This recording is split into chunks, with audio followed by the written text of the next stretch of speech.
Da cor da troca. Da cor do diálogo. Da cor da política. Da cor dos dados. Da cor da juventude. Da cor da educação. Da cor do legado. Da cor das mulheres. Da cor do futuro. A Voz da Cor, o podcast onde vozes diversas se encontram. A voz da cor. Olá, sejam bem-vindas, bem-vindos e bem-vindes ao Voz da Cor. Eu sou Thales Luan e hoje nosso papo é sobre raça, gênero e sexualidade. Olá, ouvintes! Meu nome é Gabriela Araújo e neste mês do orgulho recebemos Hugo Silva, assessor do Centro de Referências Técnicas em Psicologia e Políticas Públicas, o CREPOP, no Conselho Federal de Psicologia, CFP. Hugo Felipe da Silva é recifense, pedagogo e psicólogo. Já atuou na coordenação técnica no Centro Estadual de Combate à Homofobia, no governo de Pernambuco, levando apoio psicossocial e garantindo direitos humanos à população LGBT carcerária. Integrou a Comissão de Gênero e Sexualidade do Conselho Regional de Psicologia de Pernambuco, atuou com educação e gestão de políticas públicas nos governos de Alagoas e São Paulo e atualmente trabalha no Conselho Federal de Psicologia, como a Gabi bem colocou. Prazer, seja muito bem-vindo, Hugo. A gente deixou alguma coisa de fora que você quer trazer para essa introdução e destacar? Não, gente, muito obrigado pelo convite. Ouvintes, muito obrigado aí por estarem acompanhando o podcast. É um prazer estar aqui com pessoas muito queridas, podendo falar um pouco da minha vivência. É muito importante, né? E é até engraçado escutar um pouco dessa trajetória com outras pessoas falando, porque aí no meio da nossa trajetória a gente vai trabalhando com tanta coisa, a gente termina um pouco esquecendo como a nossa história é rica e cheia de tantas tarefas e coisas tão importantes que a gente vai fazendo, né? Muito obrigado aí por ter feito essa pesquisa, estou muito contemplado, é isso mesmo. Com certeza, a gente está feliz em te receber. Nesse episódio, a gente vai falar muito de interseccionalidade, que são as interações entre dois ou mais fatores, como gênero, etnia, raça, que acabam nos atravessando, e todos esses fatores eles foram muito trabalhados, né, essa interseccionalidade, por autoras como Angela Davis e a brasileira Lélia Gonzalez. Hugo, o que significa, então, ser uma pessoa negra e LGBTQIAP+, no Brasil? Olha, quando a gente fala de interseccionalidade, né, infelizmente a gente fala de uma soma de violações e a gente está num país que é um país muito desigual, um país que experimenta violações de direitos humanos muito, muito latentes. Então, ser uma pessoa negra LGBTQIA+, no nosso país é, de fato, um grande desafio. De fato, experimentar violações desde muito cedo, né? O racismo e a LGBTQIA+fobia combinados aí numa sociedade que a todo momento tenta oprimir esses corpos e pessoas. Então, é um desafio muito grande, é experimentar dores inimagináveis e é, de fato, um contexto bem desafiador para qualquer pessoa nesse contexto. Acho que fica muito claro, né, Hugo, que se a gente tem um apoio de uma política pública bem feita ou algum tipo de estrutura em volta, como de um conselho ou de grupos e coletivos sociais, essas mazelas, essas dificuldades podem ajudar a ser reduzidas, né? Mas o que a gente viu nos últimos 4 anos foi, de fato, assim, um retrocesso no desenvolvimento de políticas públicas para a comunidade LGBTQIAP+. Como, por exemplo, a diminuição de campanhas publicitárias de prevenção ao HIV, ou então o boicote nas perguntas sobre a população LGBT no censo desse ano. O que a gente pode esperar aí para os próximos 4 anos? O que a gente pode ter um pouco de esperança ou perspectivas de mudanças dentro desse cenário de apoio à população LGBT? Ou se você já conseguiu enxergar alguma ação bacana que já foi feita ou que está sendo feita nesse momento em prol dessa comunidade, que você queira destacar, fica à vontade, Hugo. Tá. Eu acho que a gente vem de um cenário bem devastador, né? Os 4 últimos anos do último governo presidencial instaurou no nosso país uma lógica conservadora e uma moral muito fortes. Então, trabalhar com direitos humanos e trabalhar com direitos da população LGBTQIAP+, no contexto, né, nos últimos 4 anos, foi muito difícil. A gente tem experimentado em diversos aspectos, não só na política pública, mas no convívio social, né, na forma como a gente tem observado a construção de programas de televisão, as nossas mídias, as nossas redes sociais. Então, a gente tem experimentado, de fato, olhar para esses canais e, infelizmente, verificar que a gente deu uma retrocedida em conceitos que até então a gente pensava, né, que tinha avançado bastante nesse contexto. Mas eu tendo a acreditar que a gente tem aí acenos de esperança. O movimento social, por exemplo, ele é muito aguerrido nesse sentido do enfrentamento a essa veia conservadora e moralista que a gente tem visto crescer, tanto na política quanto nos canais de comunicação. Então, acho que nesse aspecto não dá para a gente se desesperar. Óbvio que é desesperador viver, né, nesse contexto de tanta violação, mas existe muita coisa acontecendo, existe muita resistência apresentada aí para a população LGBTQIAP+. Então, eu acho que nesse sentido a gente tem se organizado e em paralelo a um governo que aparenta ser, né, progressista, que tem buscado recompensar esses 4 anos de terror que a gente viveu. Então, eu acredito que a gente vai experimentar muita coisa boa sim. A gente tem parlamentares que têm falas bem aguerridas no Congresso Federal, a gente tem o controle social muito forte junto do seu governo, que é um governo que, de fato, prometeu muito a gente, e, nesse sentido, eu tenho um cenário esperançoso, e é isso, né? A gente está, dentro do Conselho Federal de Psicologia, que é onde eu estou hoje, fazendo uma referência para o atendimento da população LGBTQIA+, para que os psicólogos eles possam, né, ter um atendimento especializado, que eles não venham a revitimizar e reproduzir falas preconceituosas. A gente está aí para lançar, então estou dando aqui um spoiler da nossa atuação, mas eu acredito que existe muita coisa vindo, existe uma onda aí de mudança se apresentando, e eu acredito muito que a gente vai ter um cenário bem positivo. Eu acredito muito nisso. Gosto muito dessa visão, Hugo, porque acho que a gente agora tem 2 grandes representantes lá também na Câmara, né? Na Câmara Federal, a Erika Hilton, a Duda Salabert, coisa que a gente ainda não tinha, né? Mulheres trans, pessoas trans, como deputadas federais, conseguindo, pelo menos, fazer uma oposição a alguns pensamentos ou falas que a gente vê muito corriqueira nesses espaços. Super interessante a Erika Hilton, especificamente aqui, uma mulher trans negra também, que fala muito também sobre essas dificuldades da intersecção nesses 2 caminhos. E outros parlamentares, não só no governo federal, mas também nos governos estaduais, né? Nas câmaras estaduais também representando, né? Eu acho que mandatos como o da Érica e da Duda, eles colocam para a gente um holofote muito grande. Infelizmente, elas experimentam ali uma violência política muito forte, que aí, como a gente falou, interseccionalidade, né? Elas experimentam uma violência política por serem mulheres transexuais, e dentro dessa mistura toda de violações, a gente tem ali 2 mulheres aguerridas que têm um posicionamento muito forte, mas que estão, de fato, isoladas, e é necessário que a gente fomente a fala, né? Que a gente amplifique a fala dessas mulheres, porque é necessário que a gente dê espaço para que essas vozes sejam amplificadas, esquecer um pouco do que a onda conservadora e moralista veio colocando para a gente. Então é isso, dar uma silenciada e colocar essas vozes amplificadas aí para que a gente possa cada vez mais alcançar outras pessoas. Vimos agora, em abril e maio de 2023, a criação do Conselho Nacional dos Direitos das Pessoas LGBTQIA+. Derrubou-se, né, também uma iniciativa do governo anterior, do governo Bolsonaro, que fazia com que a carteira de identidade tivesse o campo sexo e a distinção entre nome e o nome social. Então, essa diferenciação não existe mais. E também foi instituído o Grupo de Trabalho Ministerial de Memória e Verdade das Pessoas LGBTQIA+. A criação do Grupo de Trabalho para Atualização do Processo Transsexualizador no Sistema Único de Saúde, entre outras iniciativas. E é preciso colocar uma lupa, Gabi, sobre essas questões, porque o trabalho dos governos estaduais e municipais também é muito importante, assim como o federal, que a Gabi acabou de falar.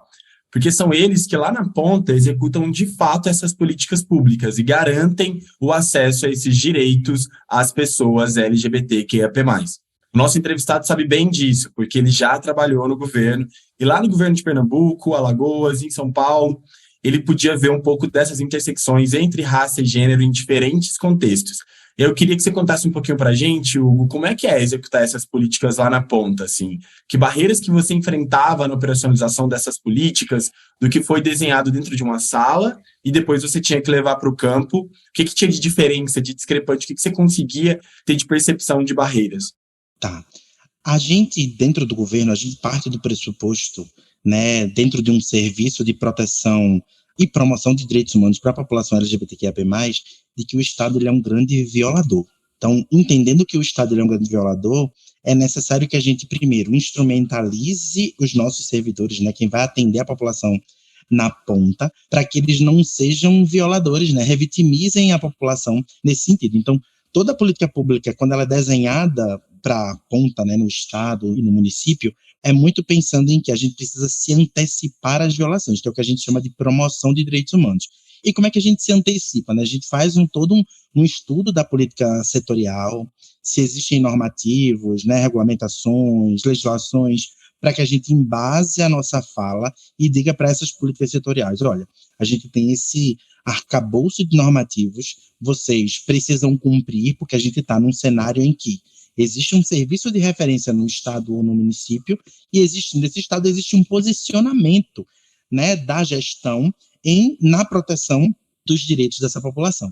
Um dos maiores desafios, né, nesse contexto, num contexto que é sobretudo educacional, é entender que pessoas elas têm das mais diversas possibilidades de atendimento para essa população. Tem gente que recebe muito bem esse tipo de informação, recebe muito bem esse direcionamento, e tem gente que fica preso na resistência. Eu lembro que a gente, em Pernambuco, fazia formações para polícia, para assistente social, professor, profissionais de saúde. Então, era uma ponta mesmo, a ponta que ia atender, e existiam das mais diversas formas de recepção desse conteúdo, porque eu acredito muito que a gente só consegue proteger aquilo que a gente conhece. Quando a gente não conhece, a gente tem medo, e tendo medo, a gente vai reproduzindo ainda mais violações. Então, educar essas pessoas é a principal chave de qualquer política pública. Se você tem uma política pública desenhada para essa população, sem pensar na educação como uma via pragmática para o acesso, a gente não vai conseguir, porque as pessoas vão sempre estar reproduzindo. Um grande exemplo disso é o nome social. A gente sabe que existem políticas de garantia do uso do nome social há anos, e tem ainda hoje, em 2023, existem pessoas que chegam nos serviços públicos, pedem para ser tratadas com nome social, e tem gente que diz, não, eu vou tratar você com o nome de registro.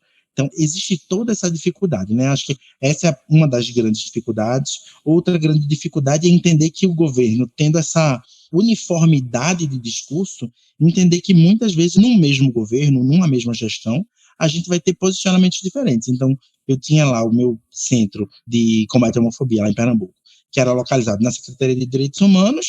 Uma pessoa que a gente poderia atender lá e encaminhar para uma outra secretaria ou um outro serviço, ela podia, dentro do mesmo governo, ser tratada de uma forma totalmente diferente. Então, um grande processo também é essa educação interna dos servidores, né, para que as pessoas elas possam estar se atualizando. Nós, enquanto serviço, vamos levar isso para a população, mas é importante que a gente mantenha aquele aprendizado acontecendo o tempo todo, porque a gente não à toa coloca o mais no final da nossa sigla, porque é um conteúdo dinâmico, a vivência humana é dinâmica, a gente vai experimentando identidades surgindo o tempo todo, porque a nossa existência é complexa, e é necessário que a gente dê conta de que essa educação ela seja continuada para que a gente não tenha a gestão como principal violador de direitos humanos. Hugo, eu imagino que seja um trabalho dificílimo conseguir, ao mesmo tempo que você precisa que aquele servidor público ou aquela servidora pública garanta o direito daquela pessoa, ela também está sendo formada enquanto indivíduo também, né? Porque ela é carregada de dogmas, de preconceitos, e ela tem por obrigação, da função dela, executar e garantir aquela função, e principalmente o direito daquela pessoa que às vezes ela não concorda. Então, eu acredito que esse trabalho de treinamento e manutenção, ele é super difícil, mas ele também é super necessário, né? E como você falou, tem que ser sempre contínuo. Exatamente. Sim. Não dá para a gente esquecer que se a gente não fica ali, né, requentando o conteúdo, fazendo com que a equipe ela tenha contato e entenda que aquela pessoa que chega no serviço, ela precisa de um atendimento humanizado, a gente não consegue fazer com que essa política de promoção de direitos humanos ela aconteça. Então, é muito necessário que a educação seja a principal via para que a gente consiga políticas públicas efetivas aqui no nosso país. E pensando na educação, na ponta, nas escolas, quais que são os desafios ainda que a gente tem em relação à população LGBTQIAP+. A gente está discutindo, por exemplo, sobre a educação da cultura negra. Imagina quando a gente coloca essas intersecções na mesa, né? Como é que a gente consegue transpor esses desafios todos para dentro das escolas? É um grande mito que a gente tem experimentado, né, e é muito fruto dessa onda conservadora que a gente experimentou, é esse mito de que pessoas LGBTQIA+, elas só são adultas, que elas só experimentam a existência LGBTQIAP+, na fase adulta, que elas, enquanto crianças e adolescentes, elas não experimentam a vivência LGBTQIAP+, e por não experimentar isso, a gente fica o tempo todo empurrando crianças e adolescentes para esse armário, né? Esse armário da opressão, esse armário da invisibilização dentro da política. Então, a educação, enquanto política de ponta, ela tem experimentado muito esse olhar, que é blindar essas crianças do que eles, né, têm chamado de ideologia de gênero, que é uma grande falácia, porque essas crianças e adolescentes existem, elas precisam de proteção, elas precisam que a escola esteja preparada para que ela não seja mais um violentador dentro desse sistema que já é violento, porque a escola poderia ser um espaço de educação, de acolhimento, e ela definitivamente não é. E não é porque a gente não tem profissionais que estejam abertos a dialogarem com a pauta, a entenderem que essas vivências elas podem acontecer muito cedo, né, acolher a possibilidade de uma vivência LGBTQIA+, desde muito cedo. Então a gente fica sempre preso nesse moralismo, sem dar conta de que esses adolescentes eles já estão com o celular na mão. Hoje em dia é muito fácil que essas crianças e adolescentes se identifiquem como bissexuais, pansexuais, homossexuais, transexuais, porque está na ponta da língua, né? Aí as redes sociais têm dado conta de educar eles muito cedo, e a escola, se ela não se atualiza, ela vai ser mais um revitimizador disso. Um grande retrato disso para a população transexual é a prostituição compulsória. Se a gente tem uma população que vai para a escola desde muito cedo, a escola é um espaço de violência, de revitimizar a pessoa, ela vai querer sair daquele espaço que é violador. E não tendo escolaridade no nosso país, a gente sabe onde as pessoas vão chegar. Ou elas vão para a informalidade, ou dentro da população transexual, elas vão para a prostituição compulsória. E aqui, né, eu deixo muito claro que a prostituição é um campo de trabalho, deveria ser regulamentado, mas a gente não pode dizer que o único lugar destinado para a população transexual seja a prostituição, porque elas têm que ter possibilidade de escolha. Mas se a gente tem uma escola que não acolhe, que não utiliza o nome social, que reprime a vestimenta de pessoas trans, elas vão sair indubitavelmente desse espaço e vão procurar um outro espaço que acolha. Infelizmente, o espaço que acolhe é a rua, e a rua a gente sabe que é um espaço de muita violação. E muitas coisas podem acontecer na vivência dessa pessoa. Então, a educação é extremamente importante, né? A gente sabe que hoje, num cenário bem defasado, as escolas, né, estão fazendo o papel da família, o papel do Estado, né? Tem toda essa dificuldade. Profissionais de educação aqui têm todo o meu respeito. Gostaria muito que a gente tivesse governantes comprometidos com a qualificação da carreira docente, com a formação continuada desses professores, porque eu sei o quão desafiador é, mas a gente ainda entende que a escola pode ser sim um espaço violento e vai fazer com que experimentar interseccionalidades nesse espaço seja ainda mais violador. Hugo, falando de intersecção, a gente pode levar essa discussão para vários lugares assim, e refletir bastante. A Gabi trouxe aqui o ponto da educação extremamente pertinente, porque essas pessoas elas existem desde o início, né, e desde que se formam enquanto ser humano, mas a gente também pode levar isso para outras áreas. Vou trazer alguns dados dessa intersecção. A gente sabe que a expectativa de vida de um ser humano comum é até 75 anos brasileiro e que tem um mínimo dos seus direitos garantidos. A expectativa de vida de uma pessoa trans no Brasil é 35 anos. A gente não tem muitos estudos sobre a população trans, especificamente que cruza com raça, o que já demonstra um pouco, se não muito, desses limitantes preconceituosos que a gente tem, inclusive, como é o caso que a gente citou logo no início na abertura, sobre as perguntas do censo de 2023.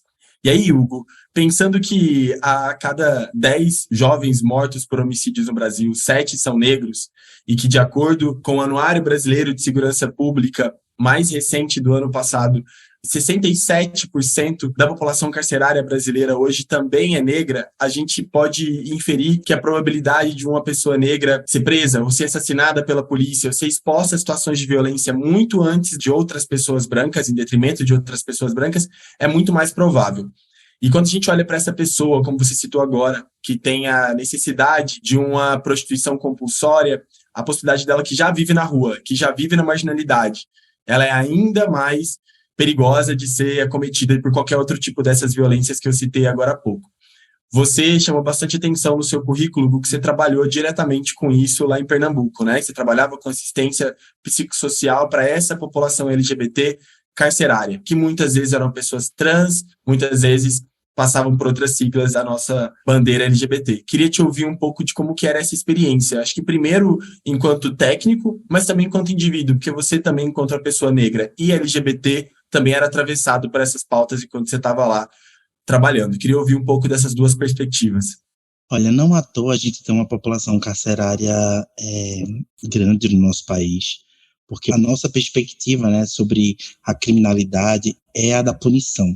A gente tem, enquanto política, a perspectiva de ressocializar pessoas, mas para quem já foi em qualquer penitenciária, cadeia do nosso país, infelizmente, vai atestar que aquele espaço ele está pouco destinado a ressocializar as pessoas. A gente entende que uma pessoa, quando ela chega na criminalidade, que ela vai experimentar a privação de liberdade enquanto pena, ela está ali no topo da nossa cadeia de violação. Ela está experimentando o grau máximo de violação. Muitos direitos foram violados na existência daquela pessoa até que ela chegasse a ser presa, né? Ela seja privada de liberdade. Quando ela chega nesse espaço, que ela é privada de liberdade, ela vai conseguir entender dentro daquele contexto que é devastador, que boa parte das violações que ela experimenta fora, elas vão ser amplificadas, multiplicadas dentro do sistema penitenciário. Pessoas LGBTQIAP+, dentro do sistema penitenciário, por exemplo, homens gays, dentro desse sistema, eles têm nomes femininos. Eles negam a existência do homem, né, masculino, enquanto se a população carcerária ela sabe que é um homem gay, ele não vai ter um nome masculino, vai ter um nome feminino. Mulheres trans dentro desse contexto, elas têm a sua... Não escolhido, né, Hugo? De maneira pejorativa. Você tá falando, não né? Escolhido, de maneira pejorativa. Ele vai lá, a população escolhe o nome daquele homem para que ele esteja ali reduzido dentro desse espectro do machismo ao que seria a mulher, enquanto homem gay, reduzido ao que seria a mulher. Mulheres trans que chegam nesse espaço, elas vão ser rapidamente colocadas dentro dessa vivência enquanto pessoas que vão estar ali desenvolvendo serviço. Então, elas vão lavar roupa, elas vão, enfim, servir, fazer pequenos serviços domésticos para que a gente consiga reproduzir o que é a lógica, né, de fora para dentro. Então, a população que já é invisibilizada fora, dentro ela vai ser ainda mais. Vivendo nessa população carcerária, a gente vai entender que tem a população que está presa e tem a população que faz os serviços do sistema penitenciário. Então, essa população, ela experimenta, se ela experimentava a ausência de acesso nos serviços públicos fora, dentro, ela também vai experimentar. Eu conseguia, dentro da minha vivência, né? Quando a gente chegou no complexo penitenciário do Curado, lá em Pernambuco, a gente viu que tinha gente que estava preso há mais de 10 anos e nunca tinha visto processo. Tinha gente que já poderia estar em liberdade e não tinha acesso a um defensor público que estava todos os dias lá dentro da penitenciária, mas ela, por ser LGBTQIA+, ela não ia ter acesso, porque as pessoas invisibilizavam, marginalizavam, mesmo num contexto totalmente marginalizado, marginalizavam ainda mais essas pessoas. Então era um trabalho de empoderamento dessas pessoas num contexto que era muito difícil, educação desses servidores que estavam ali, dentro de uma política de ressocialização, cumprindo um papel, né? Eles são servidores, né? Mesmo a pessoa na privação de liberdade, ela é um sujeito de direitos, é o que muita gente não entende, e em sendo sujeito de direitos, ela deveria ter acesso a muita coisa lá dentro, a saúde, a educação, enfim, há diversas políticas setoriais. A gente tem experimentado no Maranhão, quem não conhece a experiência do Maranhão, pode dar um Google aí, né, de como as penitenciárias do Maranhão se transformaram, né, porque existiu todo um trabalho de política pública voltada para essas penitenciárias, para que a gente entenda que aquelas pessoas são humanas, que elas têm direitos, e quem entende os direitos, a gente pode transformar a vida delas, porque a nossa perspectiva é ressocializar, é transformar aquela pessoa que alcançou um nível alto de violação e perdeu aqueles vínculos comunitários, vínculos com a sociedade, né, para que ela seja ressocializada. Então, é um contexto ainda mais difícil, né, mesmo sendo uma população majoritariamente negra, a gente vai experimentar ali que tem níveis de poder muito grandes dentro daquela comunidade, né, por assim dizer. Então, assim, é um contexto muito desafiador, muito difícil, né, quem conhece a realidade sabe o quão devastadora é e, assim, é necessário um olhar apurado, né, uma intervenção multidisciplinar dentro da política de ressocialização, porque é, de fato, bem desafiador. A gente está encerrando o nosso podcast. Eu queria muito agradecer. Você pincelou e aprofundou temas muito importantes que a gente precisa continuar discutindo. E eu gostaria que você indicasse alguns caminhos para quem quiser entender, estudar mais, pesquisar. Você falou de pesquisar algumas temáticas. Se você quiser também trazer algum ponto que você gostaria de compartilhar conosco e que a gente não chegou a perguntar também. Olha, eu, enquanto pessoa negra, gosto muito da tradição oral, né? De como a gente passa escutando. Acho que o podcast, Thales me conhece, sabe que eu sou um entusiasta do podcast. Eu gosto de escutar pessoas, porque eu aprendo muito escutando pessoas. Então, se debruçar em procurar pessoas que estão produzindo conteúdo nessa podosfera, que sejam pessoas negras, LGBTQIA+, escutem essas pessoas. Homens, escutem mulheres falando, mulheres cis, mulheres trans, mulheres lésbicas, que a gente aprende muito escutando outras pessoas. Então, acho que, se eu pudesse dar uma grande dica, procurem pessoas que produzem conteúdo que sejam negras, LGBTQIA+.